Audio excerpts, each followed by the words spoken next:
इंदिरा गांधी गई, फिर बीपी मंडल साहब यहाँ से चुनाव जीत कर गए। इनको उम्मीद था कि इनको मुख्यमंत्री बनाया जाएगा या कैबिनेट में कोई बेहतर जगह दिया जाएगा, नहीं मिला। लेकिन इनकी अध्यक्षता में पिछड़ा वर्ग आयोग का गठन कर दिया उस समय की कांग्रेस की सरकार ने, और रिपोर्ट बना के बीपी मंडल साहब रिपोर्ट दे दी। वो भी रिपोर्ट 10 साल तक पार्लियामेंट में यूं ही पड़ा रहा। शरद जी उस रिपोर्ट की मांग किया कि लागू कराइए जो अनुशंसाएं आई है। राजीव गांधी प्राइम मिनिस्टर बन गए, तब तक राजीव गांधी घोर विरोधी थे इन सब इशू को लेकर, चाहते ही नहीं थे कि सब चीज़ें हो। उन्हीं के मंत्रिमंडल में वित्त मंत्री रहे वीपी सिंह।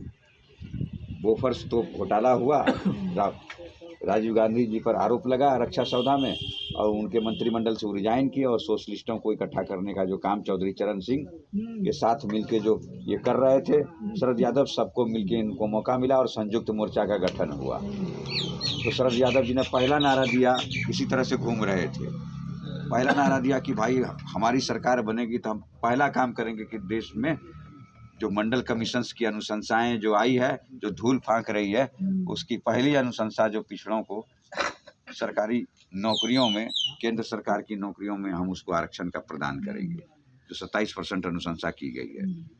हमारी सरकार बनती है तो मैं ये पहला काम करूँगा।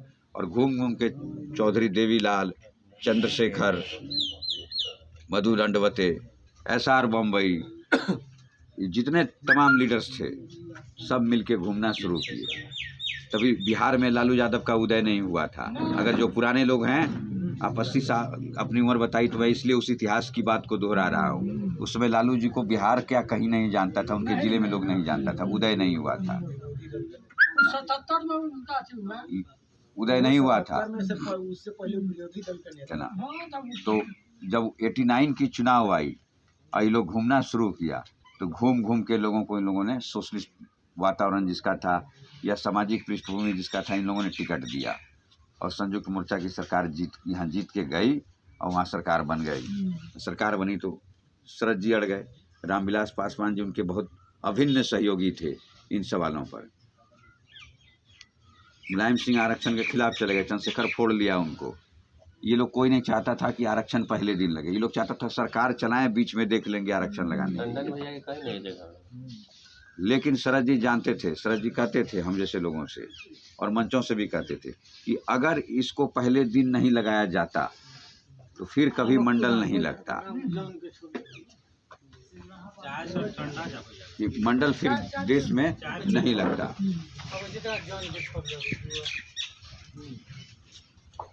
तो उन्होंने बीपी सिंह पर दबाव बनाया। कहा हमने जनता से, देश भर की जनता से हम लोगों ने वादा किया है, मंडल ही पहले दिन लगे, और मंडल ही लोग लगा दिया। मंडल लगा दिया, सरकार चली गई। सरकार चली गई तो चंद्रशेखर जी चाह रहे थे कि मैं प्राइम मिनिस्टर बन जाऊं, देवीलाल चाह रहे थे कि मैं प्राइम मिनिस्टर बन जाऊं। एक आपस में वहाँ बड़ा फूट होना शुरू हुआ। तो मुलायम सिंह भी ताकतवर थे, मुलायम सिंह को चंद्रशेखर ने अपनी ओर खींच लिया, देवीलाल को चंद्रशेखर जी ने अपनी ओर खींच लिया। मंडल तो लगा दिए, शरद जी घोषणा करा दिए, बड़ी मार काट हुआ, बड़ा विरोध हुआ इसका, लेकिन इसके बावजूद सरकार डरी नहीं, अड़ी रही और लागू करा दिया। लेकिन बलिदान सरकार की हो गई, शरद यादव को बलिदान देना पड़ गया, बलिदान दे दिया गया। इसी में से सब टूट के सपोर्ट में चला गया चंद्रशेखर जी के, और चंद्रशेखर जी फिर प्राइम मिनिस्टर बने कांग्रेस के सपोर्ट पर। समय आने पर चंद्रशेखर जी भी हटे, तो उन्होंने तो मंडल लगा दिया, एक बड़ा काम कर दिया। लेकिन भारतीय राजनीति में और पिछड़े वर्ग की चेतना में एक भूचाल आया, और वही दौर फिर 90 का आया। तो मुख्यमंत्री बनाने की बारी आई तो रामसुंदर दास बिहार में मुख्यमंत्री बनने की लगभग प्रक्रिया पूरी कर लिए थे, और दिल्ली की गद्दी से और दिल्ली की सोशलिस्टों की पहली पसंद थे रामसुंदर दास जी। अकेला शरद यादव जी की पसंद थे कि लालू यादव को मैं मुख्यमंत्री बनाऊं। लेकिन वो चाणक्य पार्लियामेंट के थे, गणित का मास्टर आदमी थे, कि वो कहते थे कि सत्ता चलती है गिनती से, गिनती में गड़बड़ हो गई तो सत्ता से बेदखल होना पड़ेगा। तो सत्ता का गणित उन्होंने वहाँ खेला लालू यादव को चीफ मिनिस्टर बनाने के लिए। उनको लगा था कि चीफ मिनिस्टर बनाएंगे और ताकत मजबूत हो जाएगी। चीफ मिनिस्टर एक झटके में लालू यादव को बना दिया गणित के लिए। तब बिहार की जनता और देश की जनता और यादव कम्युनिटी जाना कि भाई लालू यादव भी है। तो लालू यादव को वही लोग जानते थे जो बहुत पॉलिटिकल लोग थे या सोशल लोग थे, बहुत लिमिट लोग जानते थे, बहुत कम लोग जानते थे। यानी लालू जी रातों रात देश के नेता हो गए, देश में मैसेज चला गया और उनको मुख्यमंत्री बना दिया। खैर वो अलग चैप्टर है। लेकिन मंडल शरद जी ने कहा मेरी सरकार की बलिदान हुई, मैं कभी उस तरह से पावर में फिर अपने पूरे जीवन में नहीं आ सका, लेकिन हमने मंडल लगा दिया मैंने जो संकल्प किया था जाति अपने लोगों के उत्थान के लिए। जो काम तुम कर रहे हो देश में हो, जाति जनगणना की जो मांग तुमने उठाई है, ये बात शरद जी मुझे 2007-8 में उन्होंने मुझे कहा था, ये बहुत कठिन डगर है, इतना आसान नहीं है। कैसे करोगे? न तुम्हारे पास साधन है, न तुम पॉलिटिकल हो, न कहीं से चुनाव लड़ते हो, तुम एक्टिविस्ट हो, रिसर्चर हो, रिसर्च करते हो, ये सब चीज़ें करते हो, कैसे संभव हो पाएगा? हमने उनका साथ लिया, आर्थिक साथ नहीं लिया। मैं जानता था कि आर्थिक साथ नेता सब कुछ दे देगा, आपको आर्थिक साथ नहीं देगा कभी भी। कोई भी नेता हो 100% सही है ना, सब कुछ दे देगा आपको, बगल में कुर्सी बिठा देगा, भोजन करा देगा, आपको 1 रुपये का भी सहयोग नहीं देगा। अगर आप चले गए हैं आने के लिए, बस का भाड़ा अगर आपको नहीं है, लेकिन नहीं देगा सहयोग आर्थिक। मैं इस बात को जानता हूं और मैं आज भी इस बात को प्रूफ करता हूं। तो मैं इस चीज़ को जानता था कि नेता में आर्थिक सहयोग नहीं करेगा, मुझे जनता के सहयोग से इस मुहिम को गर्म करना है। और देश के बुद्धिजीवियों ने मेरा साथ दिया, देश के बुद्धिजीवियों ने मेरा साथ दिया। हमने सैकड़ों सम्मेलन देश भर में जाति जनगणना की मांग को लेकर आयोजित किया। देश उस सम्मेलनों में, इस हिंदुस्तान में उस समय के दौर की जितनी भी पार्टियां रही, सबको एक मंच पर हमने बिठाया। लगभग हमने भाजपा के भी लोगों को एक मंच पर बिठाया, उसको भी एग्री कर दिया कि देश में जनगणना होनी चाहिए। कांग्रेस पार्टी के भी एमपीओ को हमने अपने मंच पर बैठाया और वाम दलों के लोगों को भी हमने एक साथ बैठाया। तो वाम दल के डी राजा अभी जिंदा हैं, ए बी वर्धन साहब मर गए, ए बी वर्धन का नाम जानते होंगे, डी राजा अभी जिंदा हैं। जब एक साथ बिठा दिया कि एक तरफ भाजपा वाला भी बैठा हमारे मंच पर, तो उन्होंने कहा कि दक्षिणपंथी, उत्तरपंथी, दक्षिणपंथी, पूरबपंथी, सबको आप राजनाथ जी एक साथ बिठा दिए हैं, ये हम भाषण एकदम नहीं देंगे।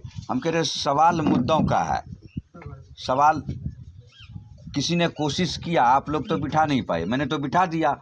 तो आप अपनी बात रखिए, वो अपनी बात रखेंगे कि भाई वो समर्थन कर रहे हैं कि नहीं कर रहे हैं। तब उनका भाषण हुआ, और भाषण हुआ तो वो भी समर्थन दिया, और देश में जाति जनगणना पार्लियामेंट में डिबेट कराने में हम सफल हो गए और 200 सांसदों का हम सहयोग प्राप्त कर लिया, कमिटमेंट ले लिया हस्ताक्षर के साथ। और फिर पार्लियामेंट में 7 दिन तक इस पर लंबी बहस हुई। कांग्रेस नहीं चाहती थी तो 7 दिन हाउस ही नहीं चलने दिया था। शरद जी को कहा कि एकदम हाउस नहीं चलनी चाहिए, 200 सांसद अपने साथ हैं। जब हमारा नेता बोलता था पार्लियामेंट में, 200 लोग खड़े हो जाते थे, हाउस एडजॉर्न हो जाती थी। फिर सरकार तैयार हुई, डिबेट हो गई, जनगणना की घोषणा हो गई कि 2011 में जो जनगणना होने वाली है, उसमें जनगणना में जाति गिनी जाएगी और कास्ट की काउंटिंग करके उसके संदर्भ में नीतियों का निर्धारण किया जाएगा। लेकिन इस हिंदुस्तान की राजनीति में और लगभग सभी दलों में जो ऊंची जात के लोग थे, सभी दलों की मैं बात कर रहा हूँ, वह नहीं चाहता था कि फिर से देश में मंडल के बाद मंडल आया तो एक लालू पैदा हो गया मुख्यमंत्री के तौर में, मुलायम सिंह पैदा हो गया उधर, और भी कई राज्यों में लोग पैदा हो गए।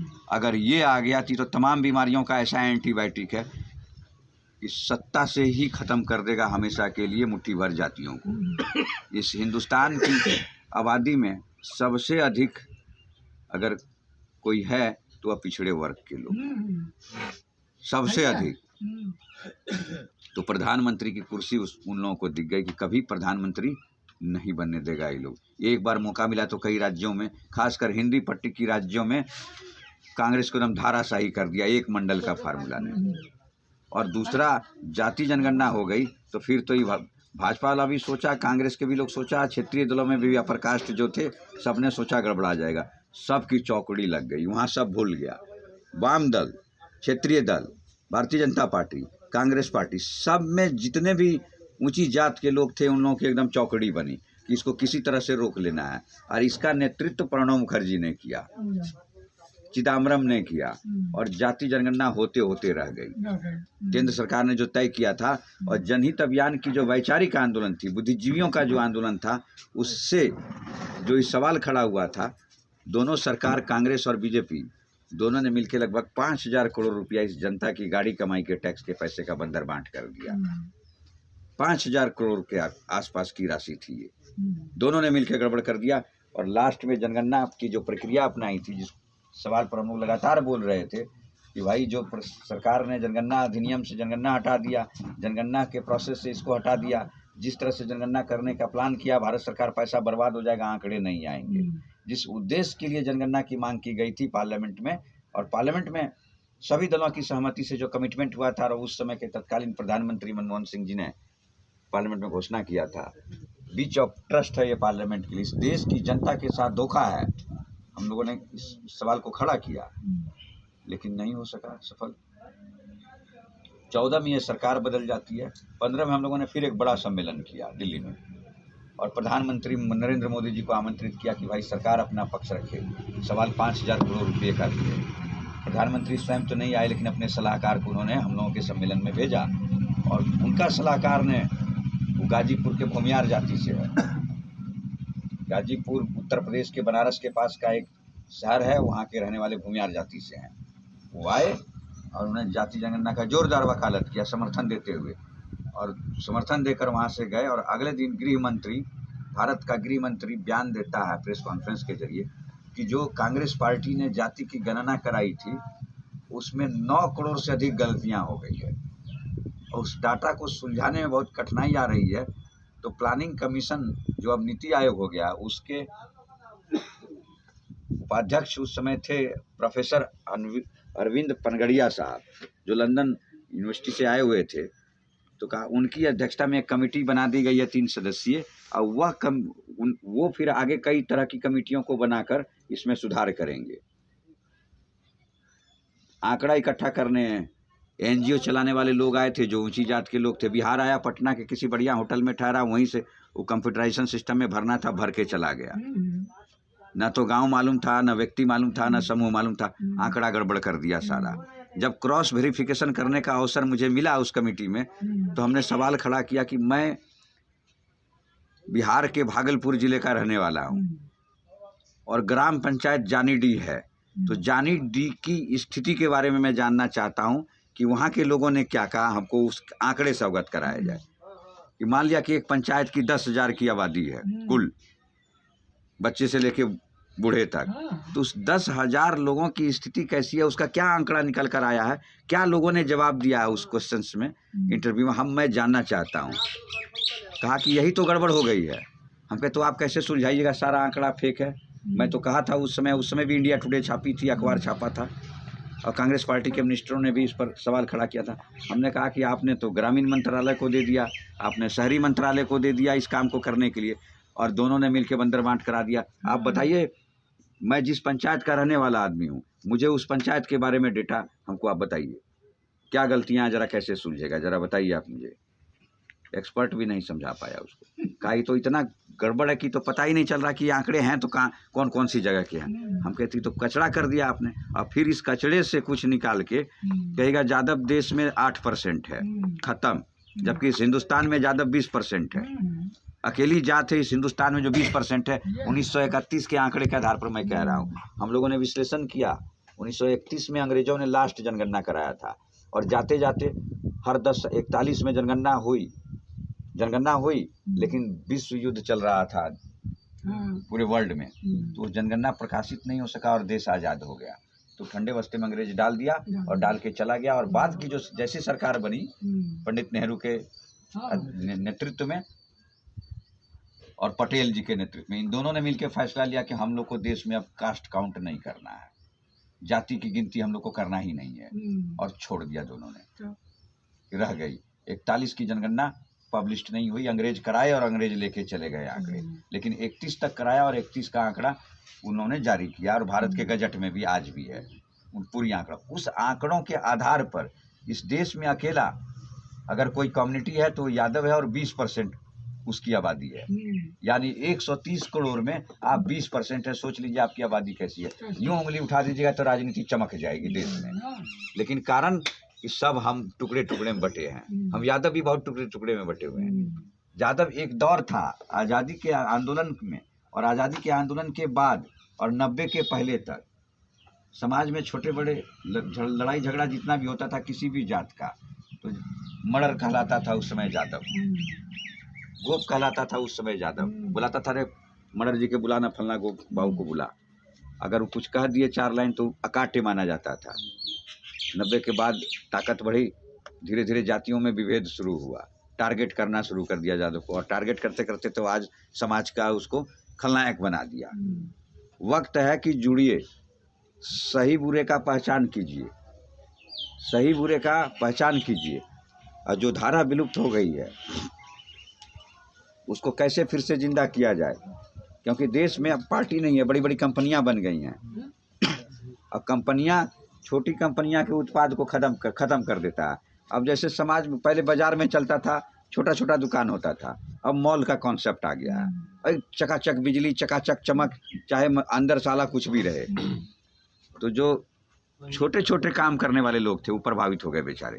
बड़े बड़े शहरों की बात कर रहा हूँ, और छोटे शहरों में भी आया तो ये कॉन्सेप्ट मैं देख रहा हूँ, वो बेचारे प्रभावित हो गए।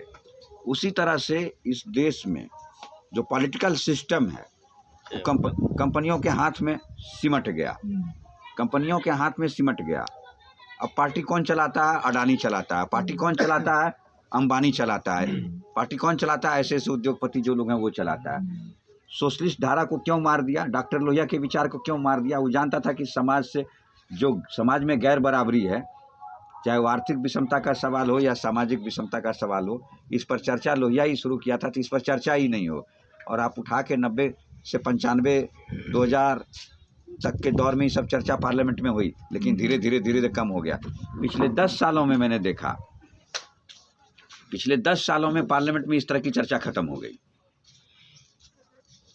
एक भी सांसद इस पर बात नहीं करता है, एक भी सांसद, चाहे किसी जाति धर्म संप्रदाय से ताल्लुकात रखता हो। उठा के पार्लियामेंट के प्रोसीडिंग को पढ़ लीजिए आप लोग। कारण कि राजनीति में पूंजीपतियों का प्रवेश इतनी तेजी से हुआ, इतना हावी हुआ। यहाँ आया, पहले पूंजी कहाँ लगाया? पार्टी में। हमको एकदम टिकट चाहिए, तो नेताजी ने कहा बिल्कुल मिलेगा। कहा क्या रेट चल रहा है? कहा 5 करोड़ चल रहा। कहा 7 करोड़ दे दिए सर, पेमेंट कर दिया। फिर कोई कहा कि नहीं 10 हो चल रहा है। वहाँ से फ़ोन आया कि आपका 7 आया लेकिन कोई 10 दे रहा। कहा हम 12 दे देंगे। इस तरह से करते करते 25-30 करोड़ पर चला जाता है टिकट। अब 30 करोड़ लगा के टिकट लेके आया। अब पकड़ा, यहाँ देखा कि भाई इस मीनापुर के कौन गांव है भाई? शिवराहा वासुदेव। इस शिवराहा वासुदेव में कौन कौन लोग हैं जिनको पकड़ने से इस पंचायत, इस गांव का वोट हम 500-1000 वोट लेके चले जाएंगे? तो 2-4 आदमी होंगे, ज़्यादा नहीं होंगे। 2-4 आदमी को पकड़ा, कहीं 10,000 20,000 रखिए ना, उस काम को जाइए कीजिए, आते जाते रहिएगा। अब हम लग गए, हम अपने लोग को गिरवी रख रहे हैं, और वो वोट लिया, वो चला गया।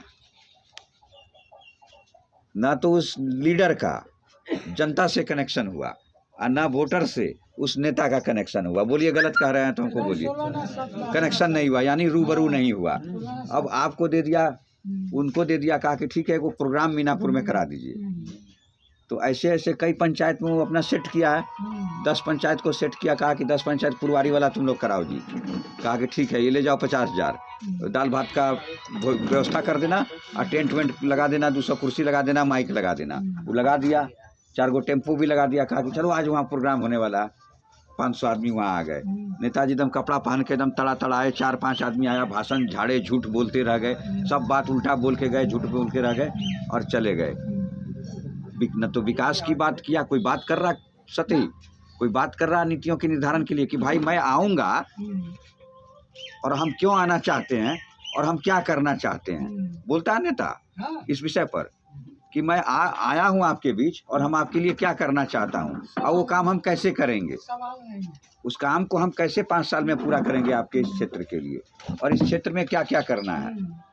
पूरे हिंदुस्तान का नेता इस विषय पर बात नहीं करता है। मैं यहाँ की बात नहीं कह रहा हूँ सिर्फ, मैं पूरे देश की जो परिपाटी डेवलप हो गई, तो कारण ऐसा क्यों हुआ? वह तो पूंजी से खरीद लिया आप। तो राजनीति में पूंजीवाद हो गया हावी, और पूंजी का हो गया बोलबाला। तो जब पूंजी लगी तो बिजनेस हो गया। अब लगाया, मान लिया कि 50-60 करोड़, अब वो चला गया, तो अब वो लाइन लेगा वहाँ 60 करोड़ लगाया, तो कम से कम 100 करोड़ हमारा बनना चाहिए। कि हमारा 100 करोड़ बनना चाहिए, तो वो पूरे 5 साल अपना 100 करोड़ बनाएगा और बनाता है जिसको आप चुन के भेजते हैं। अब जनता यहाँ परेशान है तो जनता आई कहा वोट दिए थे कि दिक्कत आ गया, जरा मदद कीजिए। अब आप फ़ोन मिला रहे हैं, अरे नेताजी फलना काम में बिजी, वहाँ कौन लगा दिया फ़ोन उठाने के लिए? वहाँ भी एक एजेंट लगा दिया कि अरे फ़ोन आएगा क्षेत्र का तो तुम उठाना, हमको बता। अब वो कहेगा कि नेताजी कभी सो रहे हैं, नेताजी कभी मीटिंग में है, 4 दिन प्रयास कीजिएगा, किसी एक आध दिन बात होगा। अच्छा हम देख रहे हैं ना, चिंता मत कीजिए, हम देख रहे हैं, हो जाएगा सब, चिंता मत कीजिए। 5 साल बीत जाता है, बेचारा कुछ नहीं होता है। 5 साल बीत जाता है, कुछ नहीं होता है। तो ये ऐसी परिपाटी आखिर चेंज कैसे हो? डॉक्टर लोहिया का सपना कैसे पूरा हो? कर्पूरी ठाकुर का सपना कैसे पूरा हो? इन लोगों की मुहिम को जो आगे बढ़ाए, देश का इकलौता लीडर थे आदरणीय शरद यादव, जो गरीब के बेटा को चुनाव लड़ाते थे खोज के। और इसी मुजफ्फरपुर में इसी वैशाली के क्षेत्र में राम विचार राय जी को चुनाव लड़ा दिए। क्या चुनाव लड़ने की हैसियत थी उनको? जो लोग जानते हैं, क्या चुनाव लड़ने की हैसियत थी? महेश्वर प्रसाद जी को चुनाव लड़ा दिए दल के खिलाफ। और जानते हैं महेश्वर जी की कहानी, मुझे ये मालूम नहीं था, शरद जी ने मुझे कभी नहीं कहा था। हिंद केसरी जी को लड़ा दिए। महेश्वर जी के पास हम बैठे थे आज से कई वर्ष पहले, हम 2013 से यहाँ बराबर आ रहे हैं। तो जब उनसे बात हुई ना तो चर्चा चला, उनको पता चला कि भाई शरद जी का कोई बहुत खास आदमी ये सब मुहिम यहाँ चला रहे हैं, तो उन्होंने मिलने की आशा व्यक्त की। तो हम गए मिलने के लिए, हम सब साथी थे, चर्चा चली। उन्होंने कहा जानते हैं बहुत बढ़िया काम आप कर रहे हैं, कठिन काम तो है, तो आपके मन में लालच भी नहीं है, तो आज नहीं तो कल आप कुछ न कुछ दिशा समाज को जरूर दे दीजिएगा। हम लोग तो लालची निकल गए। उन्होंने कहा कि हम लोग तो लालची निकल गए कि कभी पद चाहिए, प्रतिष्ठा चाहिए, गड़बड़ा गए थोड़ा। जब चुनाव का टाइम था तो यहाँ सर्किट हाउस में जॉर्ज फर्नांडिस, SR बम्बई, संसदीय बोर्ड के अध्यक्ष थे SR बम्बई, लालू यादव, ये सब लोग पहुँचे, शरद यादव जी पहुँचे, मीटिंग हुई। टिकट हमको मिलना था, टिकट हमको नहीं मिला, काट दिया ये सब मिल के, टिकट चला गया दूसरे को। और शरद जी कहे कि आज हम नहीं जाएंगे, आराम करेंगे। वो थके हुए थे, तो बोल ये सबको आसपास जाना था, तो लालू जी पटना चले गए और कोई कहीं चला गया। शरद जी सर्किट हाउस में अकेले रह गए, कहे हम कल सुबह जाएंगे, वापस खा के आराम करते हैं, रात हो गया, नहीं जाएंगे, रात में नींद खराब नहीं करेंगे। शरद जी सो गए। सुबह हमको बुलाए, कहा उस ज़माने में शरद जी ने हमको एक लिफाफा दिया जिसमें 30-35 हज़ार रुपया था, और कहा जाके निर्दलीय नॉमिनेशन फाइल कर देना, तुम्हारा टिकट जानबूझ के सब काट दिया है, लेकिन हम तुम्हें पसंद करते हैं, आज लड़ोगे कल जीतोगे, तुम नॉमिनेशन फाइल कर देना। और अपने दल के खिलाफ दे दिए। कोई नेता होगा ऐसा? क्योंकि कहा कि भाई समता मूलक बनाना है, लोहिया के सपनों को साकार करना है, तो उठा के लाना है। अब चेला सब गड़बड़ हो गया, तो इसमें समाजवादियों का क्या दोष है? उन लोगों ने अच्छा पाठ पढ़ाया, कुछ अच्छा कराने की कोशिश किया। अब तो कोई बात करना पसंद नहीं करता है। जब हम शुरू में आते थे तो मेरी बात कोई सुनना पसंद नहीं करता, कहा चला बहुत बोल लेला, बहुत लोग ऐसा आया। मुझे भी लोग कहता था आप इतनी गंभीरता से मेरी बात सुन रहे हैं, हम आपको आपका मतलब अभिनंदन और नमन करते हैं आपको, और जनगणना करा दी, इसलिए डंके की चोट पर हम ये बात कह रहे हैं। अगर लालू प्रसाद यादव जी और नीतीश जी के दिमाग की सोच होती जनगणना, तो शासन तो 90 से हमारे हाथ में है, चाहे इनके पास हो चाहे इनके पास हो, ये मैटर नहीं करता है। दोनों तो अपने ही थे, दोनों अपने ही हैं। जब आपका स्वार्थ होता है तो अपने हो जाते हो, और स्वार्थ में टकराहट हो जाता है, दोनों विरोध में चले जाते हो, तो सब अपने। तो समाज क्यों कभी इधर कभी उधर की बात करे? तो जनगणना तो 90-95 में ही करा के इस राज्य की जनता को लाभ देना चाहिए, जो भी 65% आरक्षण बढ़ा के कर दिया।